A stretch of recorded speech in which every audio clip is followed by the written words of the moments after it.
Saudi Arabia announced plans to construct a new megacity in the northwestern corner of the country by the Red Sea and the Gulf of Aqaba. The ambitious project will cost about $500 billion and seeks to link to neighboring Egypt and Jordan.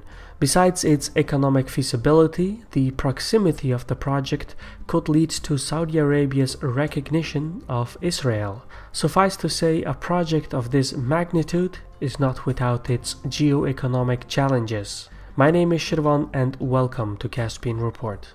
Crown Prince bin Salman revealed his flagship project during the Future Investment Initiative on October 24th. The proposal, called NEOM, takes neo as in new from Latin and M from the word for mustaqbal, which means future in Arabic.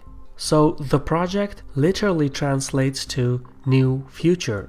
The terminology of the megacity is a reference to Saudi Arabia's quest to reform its economy and prepare itself for the post-oil environment. The blueprint of the NEOM project envisions a city that hosts a variety of industries, including biotechnology, advanced manufacturing, digital services, as well as commerces that focus on energy, water, food, media, and even entertainment. To top things off, the plan is to integrate disruptive technologies and innovations into the city. For instance, public transportation in the city will be run by autonomous vehicles. Robots will handle repetitive tasks, and power will derive from solar and wind energy, etc. This may sound overly ambitious, but it is easier to design a new city and integrate disruptive innovations into it than it is to merge these technologies into existing cities. The blueprint for this aspiring megacity is set at $500 billion. For Crown Prince bin Salman, the only way to acquire the necessary funds is to sell a part of Saudi Aramco and fill the treasury of the Public Investment Fund, which is Saudi Arabia's sovereign wealth fund. From there, the Saudis could finance the development of the megacity. Klaus Kleinfeld, the former CEO of Siemens AG and Alcoa, oversees the Saudi project. He will have to bring in private investors to fill in the remaining funds for the project. Already, the Japanese multinational SoftBank Group has agreed to buy a significant stake in the state-controlled Saudi electric company that will provide renewable energy for the new megacity. The Saudi government hasn't published a master plan for this city yet, but it has released a promotional video which depicted not only a thriving city, but also a lifestyle that is absent in the modern Saudi kingdom. The footage portrayed women jogging and actively participating in the public life. This is a far cry from the current situation, but as we pointed out before, economic reform in Saudi Arabia will have to be accompanied by social change. Judging by the promotional video, the blueprint for the NEOM project implies that the new megacity will operate independently from the existing governmental structure and the Saudi government. The city could have its own regulations, laws, and taxes.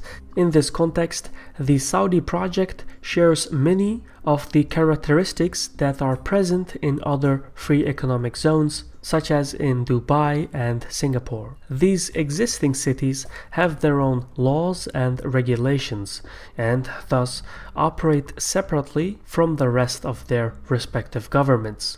And just as Dubai and Singapore are located near strategic straits, so too does the NEOM project sit near global maritime choke points. About 10% of the world's trade passes through the Suez Canal and the Mandab Strait, located in Egypt and in between Yemen and Djibouti respectively. Developing a new industrial and financial megahub that borders a trade-active area carries substantial potential, but such a project is not without its challenges. The NEOM megacity is set at the entrance to the Gulf of Aqaba and seeks to connect to Egypt and Jordan across the Straits of Tiran, which is a narrow passage between the Sinai and Arabian peninsulas. Last year, Egypt accepted Saudi Arabia's sovereignty over the islands of Tiran and Sanafir that sit in the straits in exchange for billions of dollars in aid. However, connecting Egypt, Saudi Arabia, and Jordan will require the construction of a 10-kilometer bridge and causeway, which will allow the countries to carry rail and road traffic across the Straits of Tiran. However, the 1979 peace treaty between Egypt and Israel guarantees the latter's access to the Red Sea.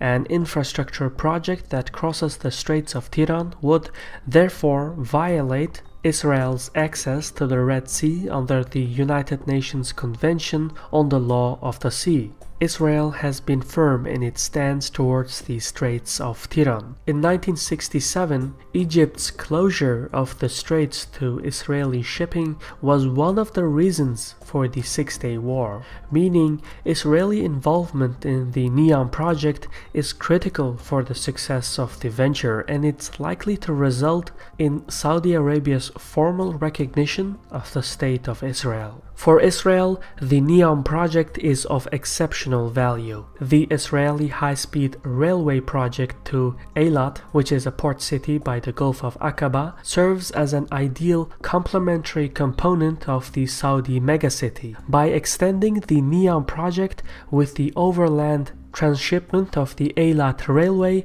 the Saudi project would appeal to global maritime trading powers such as China. Beijing already has outstanding relations with both Israel and Saudi Arabia and would therefore eagerly cooperate with both parties in the NEOM and the Eilat railway projects.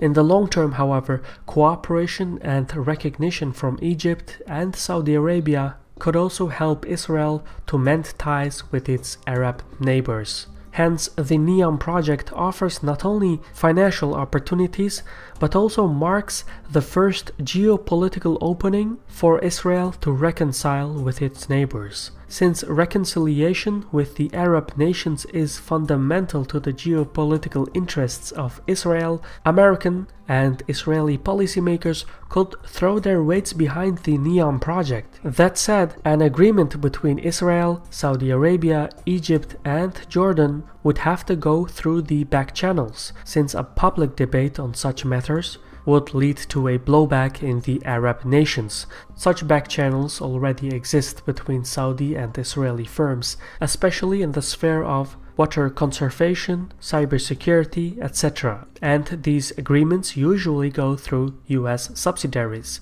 That's also how a NEOM-related agreement to the Gulf of Aqaba and the Straits of Tiran will likely be reached. In essence, the NEOM project has no shortage of ambition. The Saudi government aims to complete the first stage of the megacity by the end of 2025, and it has already allocated more than 26,000 square kilometers for the development of the project. To put that in perspective, that is larger than the state of New Jersey, or slightly smaller than the nation of Belgium. If the project succeeds, it would propel Saudi Arabia into the post-oil era. It would also designate the country as one of the leaders in utilizing disruptive innovations in the development of new cities. However, as grand as the Saudi project is, there is no guarantee that any of this will go according to plan. Previous Saudi plans to create modern cities have all failed. For instance, in 2005,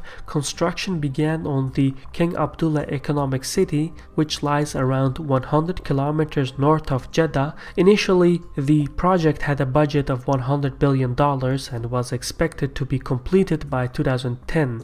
Today, however, construction is still ongoing and the project needs additional financial stimulants. So there is no guarantee that the new megacity will be any different from the previous Saudi projects.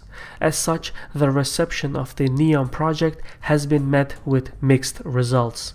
Some applaud bin Salman for boldly driving the kingdom towards reform, while others point to past failed attempts to overhaul the Saudi economy. Yet, regardless of its feasibility, the Saudi government has no choice but to try and find ways to move away from its dependency on energy revenues.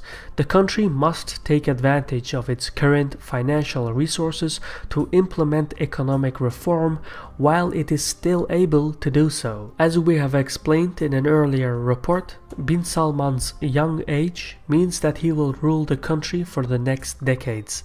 This means that unlike his predecessors, he cannot pass the necessary economic reforms to the next ruler. He has to find ways to create enough sustainable wealth to avoid social unrest. That is the primary purpose of the NEOM project. If the Crown Prince fails, the consequences will come back to haunt him. In this regard, Bin Salman will be the man who either makes or breaks the Saudi kingdom. So despite the tenability of the NEOM megacity, the Crown Prince believes it's a project worth pursuing. This was a Caspian report by me, Shirvan. For more geopolitical content, check out our playlists, and if you haven't yet subscribed to our channel, now would be a great time to do so. Just remember to click on the gray bell icon to enable future notifications of new videos. Also, I want to thank our top contributors on Patreon for making this report possible. They basically give us the means to keep making new content. The regular videos that we've been doing is the direct result of our crowdfunding. So if you want to be part of that, or if you're searching for additional perks, visit patreon.com/Caspian Report. For now, thank you for your time and Sahol.